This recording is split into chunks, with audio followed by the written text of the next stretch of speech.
దళిత స్పీకర్ను అవమానించడాన్ని తాము వ్యతిరేకిస్తున్నామని ప్రభుత్వ విప్ అడ్లూరి లక్ష్మణ్ అన్నారు. సభ నుంచి వారిని బహిష్కరించాలని డిమాండ్ చేశారు. దొరల అహంకారానికి ఇది ఒక నిదర్శనమన్నారు.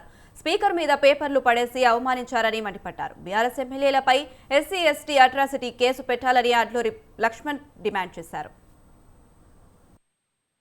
రాజ్యాంగ నిర్మాత అంబేద్కర్ గారినేమో కేంద్రంలో 20 సంవత్సరాల క్రితం శాసనసభ్యుడిగా వివరిస్తున్నటువంటి హరీష్ రావు గారు, ప్రశాంత్ రెడ్డి గారు, అదేవిధంగా కౌశిక్ రెడ్డి గారు మొత్తం వరకు సభ్యులంతా తీసుకొచ్చి పేపర్లు తీసుకొచ్చి స్పీకర్ మీద ఇట్లా పడేసిందంటే స్పీకర్ చైర్ను ఎంత అవమానపరిచిండు.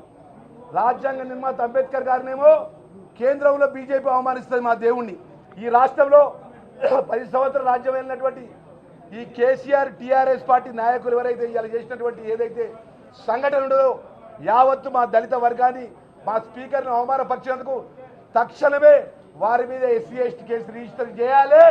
ఆ విధంగా మేమందరం దరఖాస్తు మా స్పీకర్ను అవమానపరిచినందుకు తక్షణమే ఆ సభ్యుల్ని సస్పెండ్ చేయాలి సభ నుంచి అని చెప్పి మేము డిమాండ్ చేస్తున్నాం.